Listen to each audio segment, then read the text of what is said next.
If the one fragile thing in your life was about to break and yet could still save you, like the cracked beam above Sarah's head, would you walk away or rebuild your entire life from that splintered piece of wood? The morning had started with the usual coffee grounds, stretched thin, oatmeal portioned careful. Beth and the twins, Tommy and Sam, scraping their bowls clean while Sarah calculated. Flour to last 2 weeks. Salt pork for 10 days. The soddy's roof sagged worse each time the wind picked up, and the wind never seemed to quit. Tommy, take your brother to check the snares. She folded the marriage paper, creased soft from handling back into her apron. Beth, help me with the washing. The children scattered like quail, quick and quiet. Good children. They'd learn not to waste words when Mama had that look, the one that meant counting pennies and watching clouds. Sarah carried the wash basin outside, water sloshing cold against her wrists. The roof beam groaned overhead, that singing sound Beth had learned to notice. A year since James died of the fever, and every storm since had tested the soddy's bones. She'd patched what she could with sod and prayer, but the main support beam split down its center would give before summer's end. Mama? Beth appeared at her elbow, arms full of damp clothes. Why don't we write to Uncle Charles? Sarah's hands stilled in the wash water. Uncle Charles, who'd written twice offering to take the children back to Ohio, away from this hard place. Away from her. We manage fine. The words came automatic. But the roof holds. Beth bit her lip, hung a small dress on the line. Smart girl. Too smart, maybe, for a place where smart didn't always mean safe. The church bell struck 11, carried on wind that tasted of ice. Sarah looked northwest and saw the line of clouds building, dark as a bruise. Spring storm coming, the kind that dropped temperatures 40 degrees in an hour and piled snow deep enough to bury a horse. She touched the hat box beside the door brass corners bright against weathered wood. Inside, 3 letters to Uncle Charles, each one started and abandoned. Each one a small surrender she couldn't quite make. The roof beam sang again, higher now. Tommy and Sam came running from the creek, empty-handed but breathless with news. Mama! Rider coming! Big man on a brown horse! Sarah shaded her eyes, followed their pointing fingers to the hill crest. A figure materialized against the grey sky, broad shoulders, steady seat, leading a pack horse loaded with something that caught the weak sunlight. Lumber. The stranger crested the hill proper, and Sarah saw him clear, weathered face under a square set hat, coat hanging open despite the cold bite. His pack horse carried fresh-cut beams, the kind that cost real money in a place where trees grew scarce. He reined in at her gate, if the gap in the low stone wall could be called a gate, and touched his hat brim. Ma'am. Name's Jacob Thorne. Heard tell you might need a hand with that roof. Sarah's fingers found the marriage paper in her apron, the soft fold of it familiar as her own heartbeat. Heard from who? Pastor Whitley. Said there was a woman with 3 young ones and a roof that needed fixing before the weather turned. The clouds pressed closer, and the wind carried the scent of snow. Sarah looked at her children, Beth trying to look grown-up at 10, the twins wide-eyed at 8, and felt the weight of choice settling on her shoulders like lead. I can't pay much. Jacob Thorne dismounted, tied his horses to the fence post. Didn't ask for much. He walked to his pack horse, untied a long beam solid oak, straight-grained, the kind of timber that would hold against any storm. Shouldered it easy, as a man might shoulder a rifle. Where you want this? By noon, the work had found its rhythm. Jacob Thorne moved with the sure economy of a man who'd built things before measuring twice, cutting once, every motion deliberate. The children watched from the doorway, Beth keeping the twins quiet with hand games and whispered stories.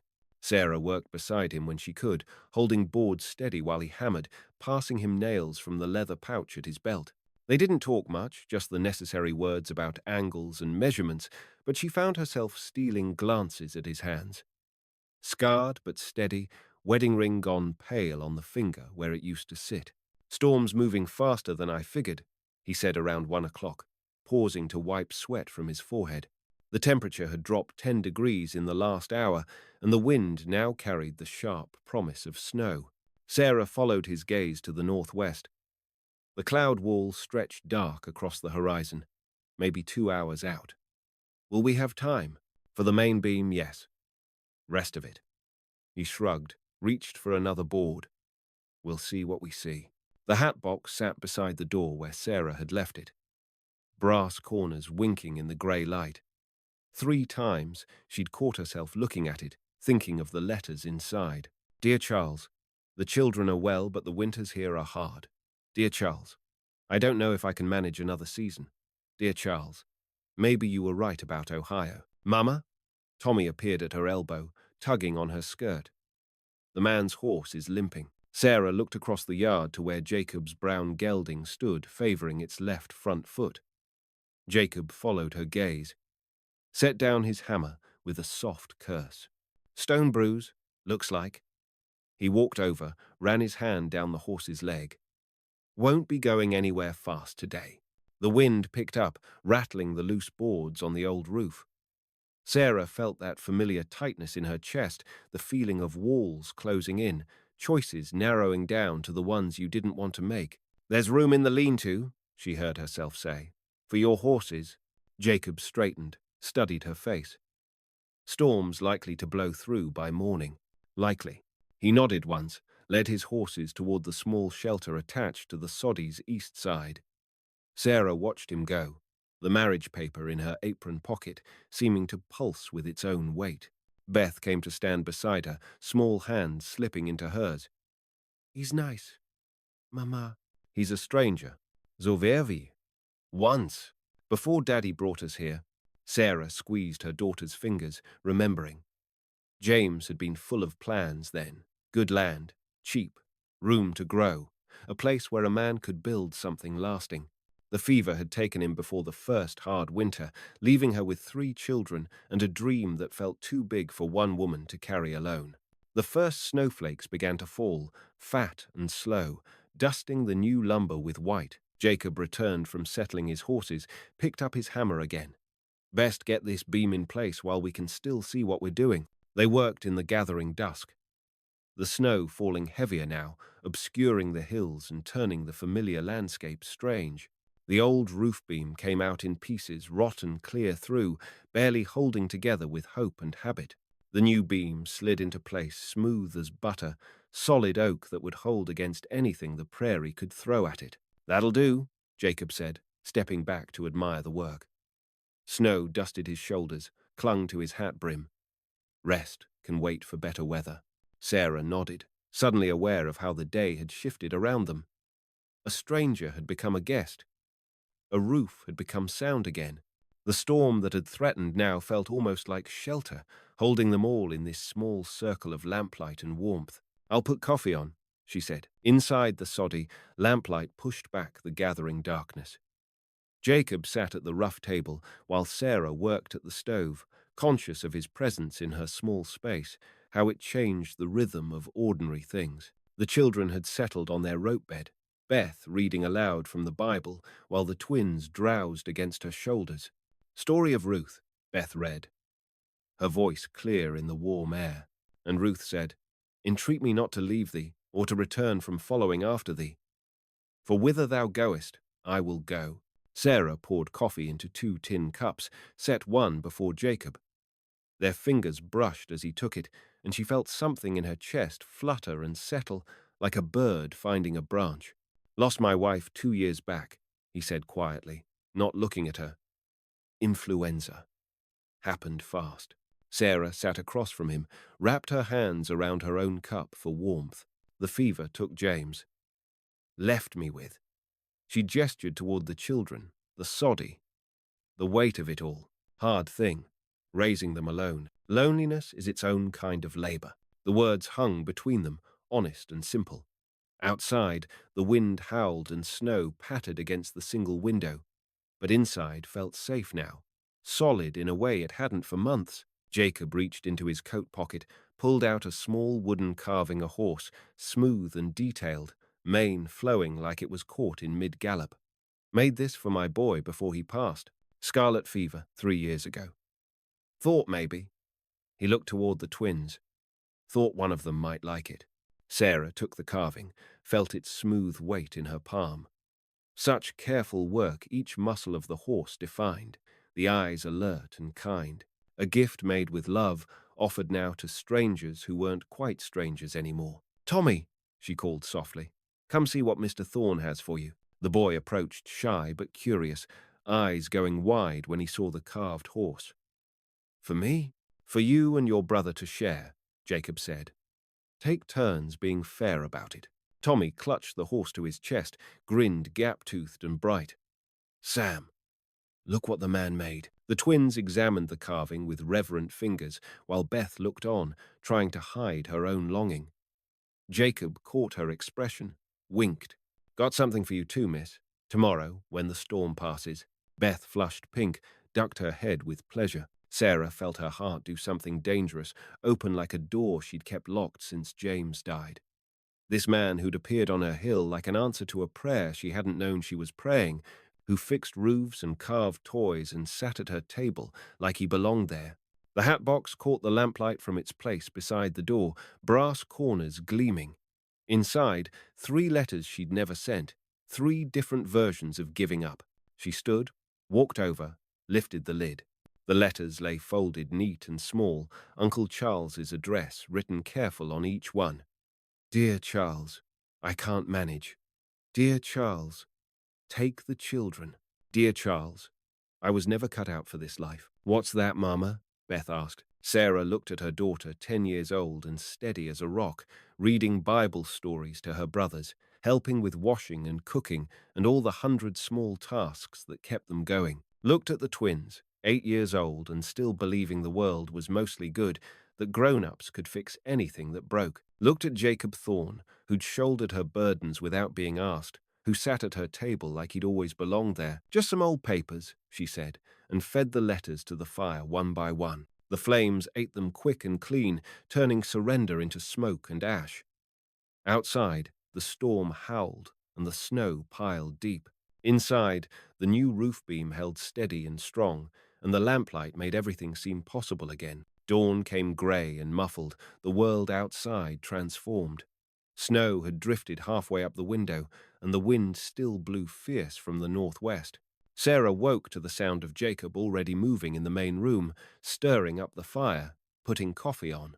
"Storm's not done yet," he said when she emerged from the small back room where she slept. "Maybe another day, judging by the look of it." Through the window, she could see nothing but white, the familiar landmarks erased, the world reduced to this small, warm space. The children still slept, bundled together like puppies under their shared quilt. "I hope your horse," she began. "He'll be fine. Storm like this, best thing is to wait it out." Jacob poured coffee, handed her a cup.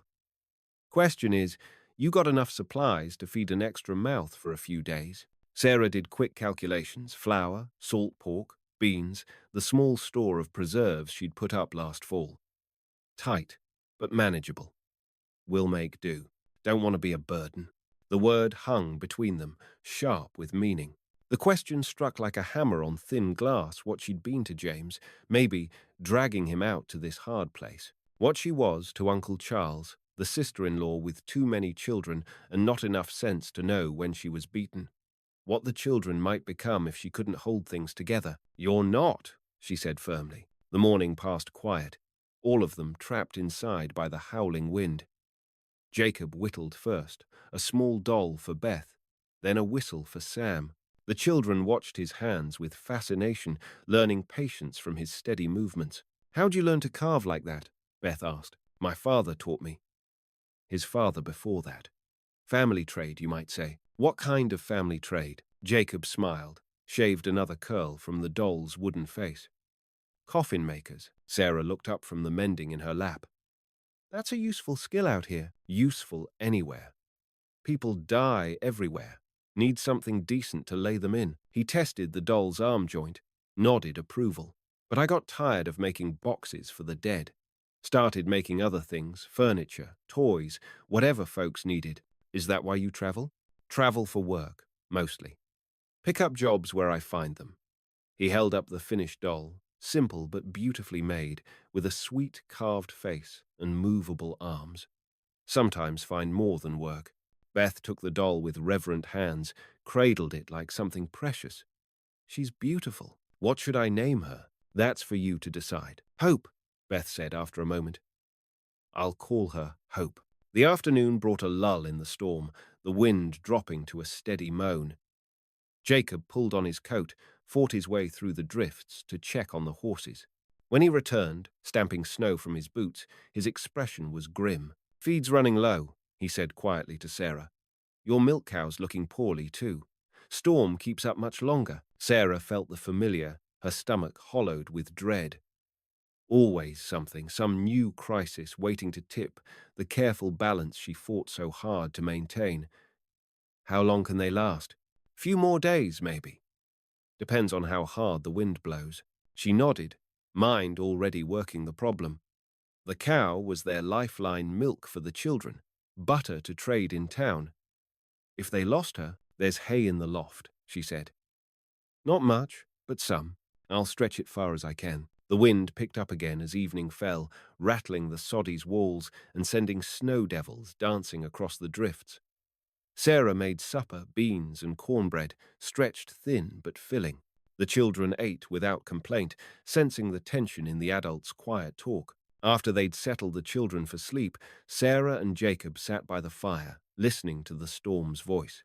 The hatbox sat empty beside the door, its brass corners dim now in the low light. You burned some papers last night, Jacob said. Sarah stared into the flames.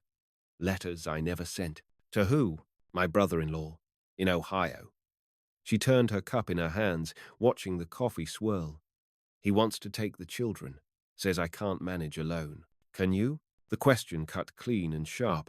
Sarah felt the weight of it all the morning she'd woken, wondering if today would be the day something broke that couldn't be fixed. The roof, the cow, her own stubborn heart. I don't know, she said.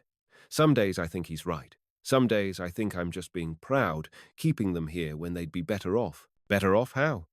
In some city, working in factories, never seeing sky bigger than a brick wall, safe, fed regular. With family. You're their family. Sarah met his eyes, saw something there that made her chest tight with possibility. James brought us here because he believed in something, building something. I burned those letters because she stopped, searching for words. Because giving up on his dream felt like giving up on him. The storm howled outside, but the roof held steady. The new beam Jacob had installed sang a different song now, not the weak complaint of failing wood, but the deep note of something built to last.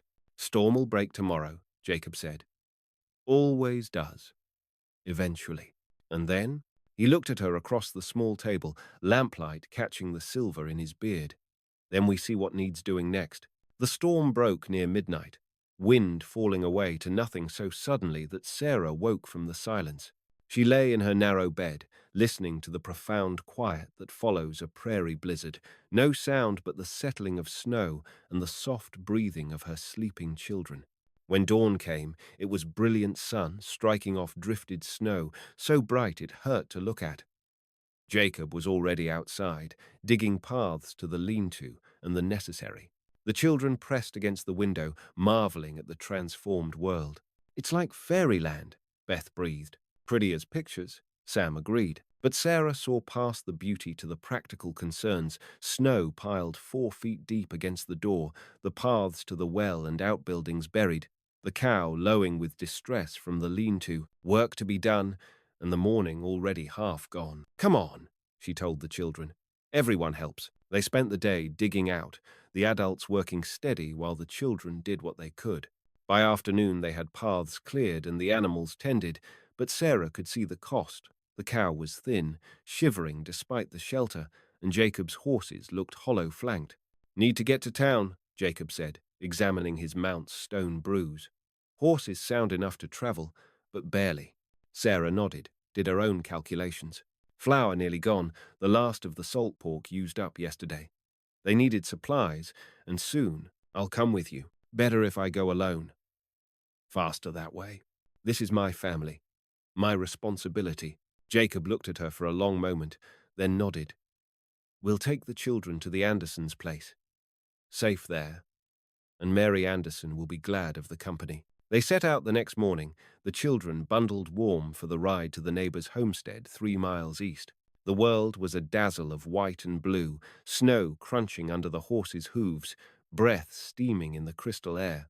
At the Andersons' place, Mary fussed over the children, insisted they stay for dinner, pressed packages of food into Sarah's hands. "Storm like that. Folks need to help each other. We'll be back by evening," Sarah promised Beth, who clung tight around her waist. "I know, Mama. You always come back." The words hit Sarah like a physical blow, such faith in a 10-year-old's voice, such certainty that the grown-ups would keep their promises. She kissed the top of Beth's head, breathed in the scent of her hair. "Take care of your brothers. I always do." The ride to town took 3 hours through snow that hadn't seen a plow. Inside, Ezra Morrison looked up from his ledger. "Sarah, didn't expect to see you after that blow." "Need supplies," she said, laying her purse on the counter. "Flour, salt pork, barely enough coins." Ezra tallied. $4.17. She had 12 cents short. Sarah slipped off her wedding ring, set it beside the money. "This covers it." Ezra weighed the band, then nodded. "More than covers. Take what you need." She gathered the packages, lighter and heavier all at once. The ring was gone, traded for flour and the chance to keep going. The ride back to the Andersons passed in comfortable silence, the horses picking their way careful through the drifted snow. The sun was setting, painting the white world gold and rose when they crested the last hill and saw the homestead below. Lamplight spilled from the windows. Children's voices carried on the still air. "Home. For now, at least." "Sarah," Jacob said as they dismounted. "I've been thinking." She looked at him, heart hammering sudden and hard. "About what happens next," he continued. "When spring comes full, and I could stay, if you wanted. Help with the planting, fix what needs fixing. Build on another room, maybe." He took off his hat, turned it in his hands.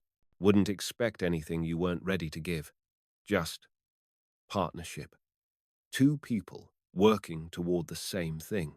Sarah felt tears prick her eyes, not from sadness, but from something too big to name. Hope, maybe. The possibility of not facing every crisis alone. The children barely know you. Children are quick to learn, if the teaching's good. It's a hard life out here. Hard life anywhere, without the right person to share it. She thought of James, how he dreamed of building something lasting on this harsh land. How the dream had outlasted the dreamer, kept her going through seasons of doubt and difficulty. Maybe dreams were meant to be shared. "Spring's still a long way off," she said. Jacob smiled, settled his hat back on his head. "Good thing I'm patient." From inside the Anderson house came the sound of children laughing. Beth's voice rising above the others, bright with joy. Sarah touched the place where her wedding ring used to be, found only the memory of weight and obligation. Tomorrow they would go home to the soddy with its new roof beam, solid and strong. Tomorrow they would begin whatever came next.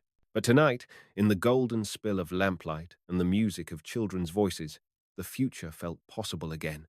Spring came late that year, snow lingering in the shaded, draws well into April.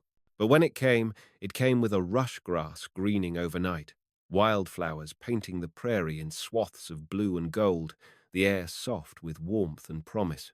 Jacob had stayed, as he'd said he would. Through the long tail of winter, he'd made himself useful mending harness, carving furniture, teaching Tommy and Sam to whittle. The children had taken to him gradual but sure, the way prairie plants take root in hard ground, slow at first, then deep and lasting. Now the soddy boasted a new room on the south side. Windows that caught the morning light, space for a proper table, and chairs Jacob had built with his own hands. The roof held steady against spring storms, the sound of it no longer a threat but a promise. Sarah stood in the doorway, watching her children play in the yard. Beth pushed the twins on a swing. Jacob had hung from the one cottonwood tree, their laughter bright as water over stones. The carved horse Tommy clutched had worn smooth from handling, loved near to pieces. "Looks good," Jacob said, coming up behind her. He smelled of sawdust and sweat, honest work smells that had become familiar as her own heartbeat. "It does." They stood together in comfortable silence, watching the children, the rebuilt homestead, the wide prairie stretching green to the horizon. So much the same as when James had brought her here, but different too, tempered by loss, strengthened by choice. Got something for you, Jacob said, reaching into his pocket. Sarah turned, curious, and saw him holding a small wooden box carved from the same oak as the roof beam, sanded smooth as silk. On the lid, a simple design. 3 children standing beside a house. A woman in the doorway. Sun rising over prairie grass. It's beautiful. Open it. Inside, on a bed of blue velvet, lay her wedding ring, the thin gold band she'd traded for flour and survival. But beside it sat another ring, newer, wider, carved from pale wood. Ezra held onto yours, Jacob said. Figured you might want it back someday. The other one. He lifted the wooden ring, held it up to catch the light. Made it myself. From the old roof beam, the one that held as long as it could, then made way for something stronger. Sarah took the wooden ring, felt its smooth weight in her palm. Such careful work, the grain following the curve, the surface polished to reveal every whorl and line. A promise carved from the bones of her old life, shaped into something new. Sarah Mott, Jacob said, formal as a prayer. Would you consider taking my name? Sharing whatever comes next? She slipped the wooden ring onto her finger, felt how it settled there, lighter than gold, but somehow more substantial. A choice freely made, not of the thought scraped raw, like rope against skin, but a gift. I believe I would, Jacob Thorne. He kissed her then, soft and sure, while the children played in the yard and the prairie grass whispered secrets to the wind. The soddy stood solid behind them, its roof beam singing strong and true, ready for whatever storms might come. That evening, as the sun set gold over the endless grass, Sarah sat at her new table with pen and paper, writing the letter she'd never thought to write. Dear Charles, she began, the children are well and growing strong in this wide place. We are building something here, not just walls and roof, but something deeper, something that will last. I hope you understand why we choose to stay. She sealed the letter, set it beside the door to mail tomorrow. Outside, night settled gentle over the prairie, stars coming out one by one in the vast dark sky. Inside, lamplight pushed back shadows, and the sound of the roof beam song was the sound of home itself, built to last, built to weather any storm. If something in this story touched you, linger with us. We'll handle the rest.